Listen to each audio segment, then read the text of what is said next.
The topic today is how founders can create authentic content, why this is important. When people ask me all the time, how did you build the personal brand that you've built? How did you grow 1 million point something followers on LinkedIn? How have you done this? Starting with just a cell phone, no business, nothing. And I didn't go into content with the idea of building a personal brand. I was just going in with a testing mentality to see if it would work. I didn't come onto LinkedIn really knowing the pre-accepted unspoken rules of the platform where you were expected to show up as a quote unquote professional, where you were accepted to show up scripted, especially at the end of 2018, in the beginning of 2019. So when I started to create content, I was just really being myself. And that authenticity on a platform where a lot of people at the time were showing up very scripted, were showing up in a studio, were showing up where we could obviously tell that they were not necessarily being themselves, stood out. If you're a founder and you don't stand out,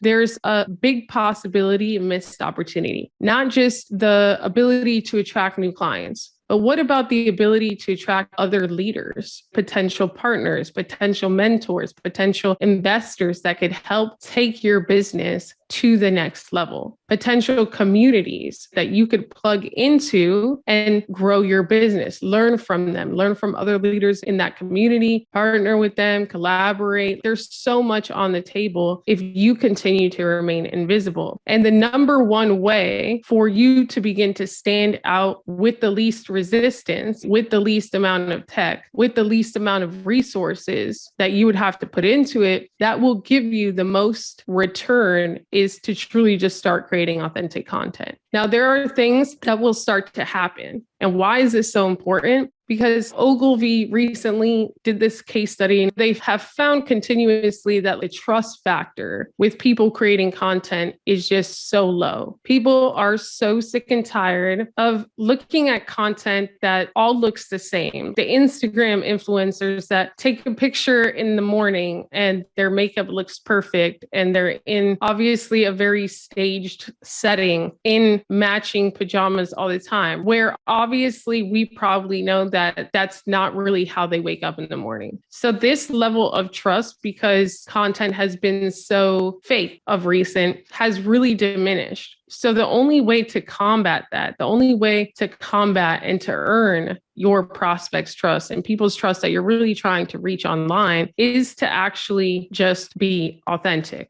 You'll notice that your content is working. And I just want to say that the currency of your content should be ultimately trust. You need to earn trust from the people that you're trying to reach and people that may be associated with them. But what are the byproducts of increasing that currency? What are the byproducts of earning trust over and over and over and over again throughout the month, throughout the year? So there's a lot of byproducts of that. Number one, people are more likely to reach out to you. Remember that you're a complete stranger on the internet and that people really don't know who you are, and that being a complete stranger, they may not feel safe, or they may not feel that you're important enough or can help them enough to actually reach out. So number one, you'll start to see a lot more connection requests coming your way. You'll start to see a lot more people reaching out to you and asking for your help. So this is inbound, high quality leads and potential opportunities for podcasts, partnerships, so on and so forth. Just this morning, I got a message from a prominent female figure in the speaking world, and she wants me to speak on her national radio show. I didn't ask for that. She saw my content and she saw that I was associated with someone that she trusts. So then she sends that message. She would never have sent that message. She would never put her brand in a position where I could get on a radio show and act crazy and tarnish her brand if she didn't already have a level of trust by seeing my content, by seeing the associated people in my network that are similar to her, and by just looking at my profile. So these are the type of things that we have to consider on someone else's end. And this is someone that I haven't even talked to on the phone, have never had a conversation. Like they're just reaching out. She's done over $2 billion in sales. How does that happen? That's a compound effect of trust. You'll also see more people buying from you without you having to have as many touch points with them. So maybe right now you're having to do 3 sales calls, 2 sales calls, 1 long sales consultation, one-on-one sales calls, whatever. One of the things that you'll start to see is that those will start to be required less and less, and that eventually you could remove the sales call completely and they could just buy either in a one-to-many setting or just directly from your website. These are just some things. So how can you start? Number one, you have to be honest about why you're on LinkedIn or why you're trying to get on social media in the first place, because it's not the same for everyone. Some founders really just want to get on because they do need new clients. They do need new customers. So in that case, you're going to want to market yourself, market your brand a little bit differently than in the case of you reaching investors, because what your clients and your customers are interested in may be a little bit different than what your investors, potential investors, are interested in. So what do you want? Who is the one person, the one quote unquote avatar that you're really trying to reach by investing your time on a platform like LinkedIn? And if you don't know that, if you don't know what you want and who you're trying to reach, I would say really dig deep. You should know that this is an intentional platform where you'll get much more from it if you know what you want from it. So ask yourself and be honest. If you want new clients, there's nothing wrong with that. I don't like this new stigma that selling is bad and that trying to find new clients on LinkedIn and get business is bad. That's a huge function of LinkedIn. Don't get it twisted. So if you're on LinkedIn and if you are just starting in business and need new clients, then be honest with yourself and put that as your top priority so that you know who you need to reach out to, connect with, create content for. If you're looking for investors, if you're looking for B2B partners, whatever it is that you're looking to do, just be honest with yourself about it and put it as one thing.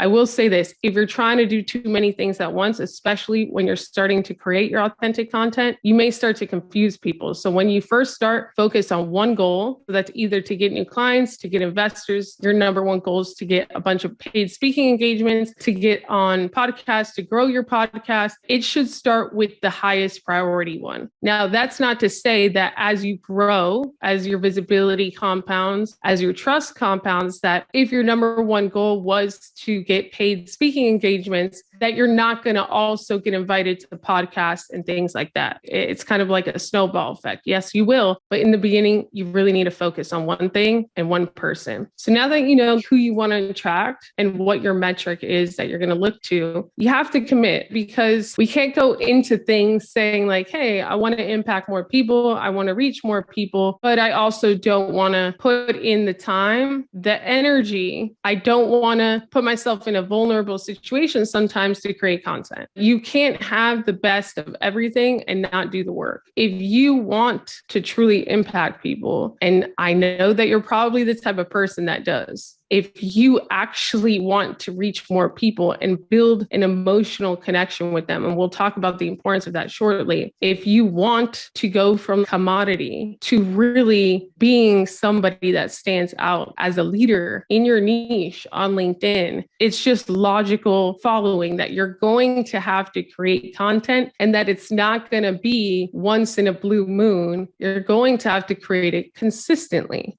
Now, that doesn't mean that it's going to take an hour a day. It doesn't mean that your skills will not compound. So what will initially take you maybe 10 minutes in a month could take you 1. So it doesn't mean that it's going to be draining. In fact, it shouldn't be if you're doing it correctly. And I want to clarify that as well. If you're currently creating content and you're not getting engagement and you're not moving the needle in terms of all of the byproducts of earning trust, more people are not reaching out. More people are not showing up to their consults with you.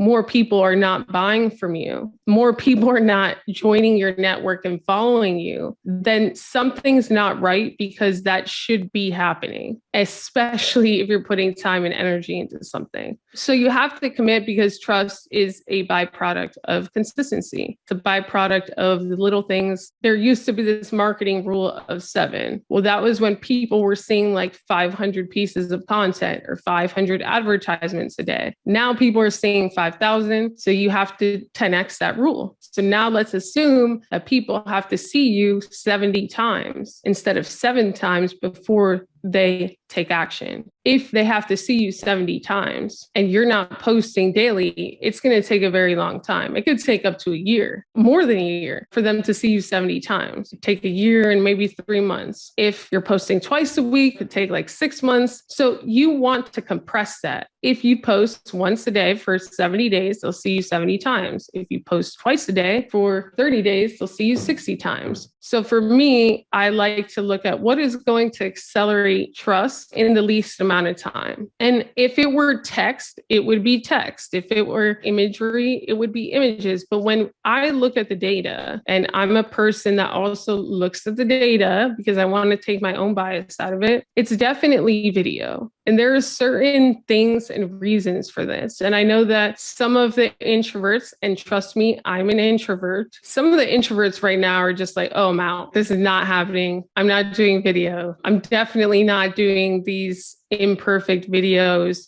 But just hear me out. We have to really have a mindset of service. If you really care about your prospects, again, if you don't, then this isn't going to be authentic. But if you really care about the people that you could serve in your prospects, then you really have to think about them. You have to put them first. You have to put their experience first. And what would allow you to trust someone more? Would it be just seeing their profile photo in a bunch of text posts over and over? Or would it be seeing them at least once a week on video, allowing you to see how they really are, allowing you to see maybe different aspects of their life? That's why you probably have a propensity towards someone like Gary Vee, because he's so authentic. You see him in the office when he's in the office and he just shares some wisdom. You see him in the car, you see him with other people. You know that he knows what he's talking about because you see him answering all these questions in a split second, right in the moment. And that's not a staged thing. So he's allowing you to experience his knowledge and to experience really his brand through video.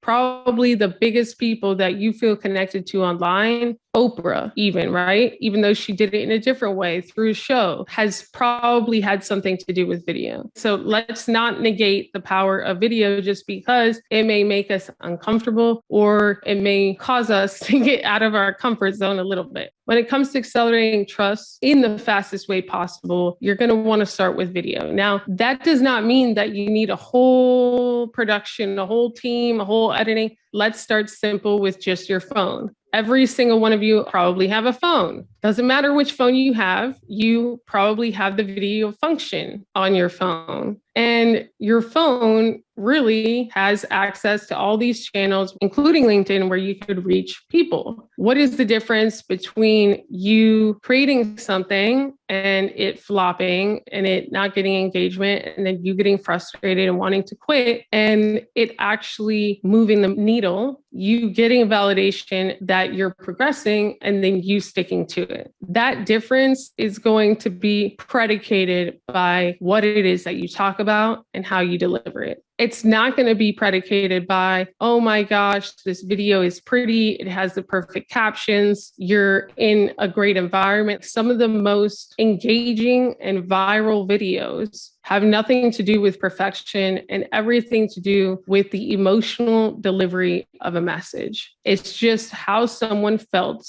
or what they were documenting or a thing that was brilliant that they taught you just a few minutes or less, maybe 30 seconds. We have to understand that there's really just two types of videos that you're going to create. You're going to create videos that will share personal experiences to build an emotional bond with your audience. Now, why is this important? Based on Harvard Business Review, people that are emotionally connected to you are more stickier to your brand than any satisfied customer out there. So I hope that you heard that. And they're more likely to buy from you, but also buy 50% more in the amount of purchase. Just in my experience, they're also longer retained clients or customers, and they're more likely to refer other clients and customers. And there's like two facets to this, by the way. This could be literally a whole thing, but there's an authentic content strategy for prospects, for people that don't yet know you or are still experiencing you in the public on social media. And then there should be another one for your clients that is a little bit more vulnerable, a little bit more private. They have earned that right to experience you in that way. And somebody that does that very well without you realizing it is actually Gary Vee. What he's building with VeeFriends and his private community, he's not sharing the same stuff on social media as he is with his internal community. And he does it in a very seamless way. Whether you have a community or not, something that you would want to model, a mindset, a practice that you would want to model for your business, whether it's an agency or you're just a coach or you're a consultant or whatever. It doesn't matter how big your business is right now. It just matters that you could apply these same principles. That's number one, is understanding we're going to do some video. You don't need all this fancy tech. You can start with your phone. We're going to share personal experiences, but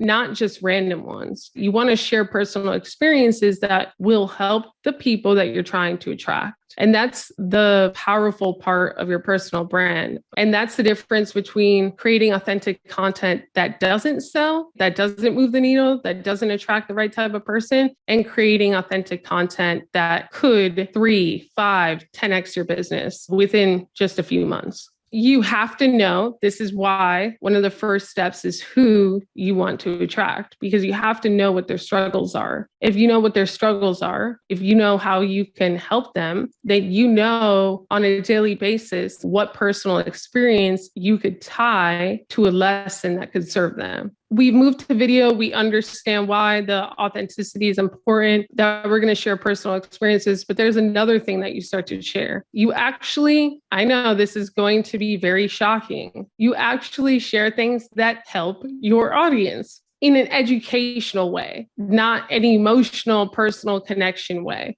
Some of the secrets, quote unquote secrets that you may be withholding, a lot of the times you just should put it out there. If I were you, I would literally audit your biggest competitors. I would see what they're putting out there and I would just put more in terms of better. Give your prospects better material than anything else out there, and they will follow you. They will return to your content over and over and over and over again because they're learning. And hopefully they're taking the things that they learn, they go actually do something with it, and they actually make money. I can't tell you how many people just from the free masterclass message us after and we're like, I used this strategy that you talked about and I got 3 clients, or I grew 1,000 connections this week. It's just incredible. And that's just from the free material. And people actually criticize me. I've had people say, you're giving too much away. You need to scrap some of this presentation. It's too much for free. And I'm like, well, I don't want to create something that doesn't actually give someone the steps that they could take to then go take action on it. So that's just my brand. That's who I am. And again, you have to be authentic to who you are. If you try to be someone else or copy someone else's model, if you try to say that you care and then your content doesn't reflect that, and you withhold so much that it's just a waste of time for your prospects to watch your stuff, then it's not going to be worth it for them. And then you can't blame them and say, hey, I'm not growing my network. Nobody wants to engage with my content.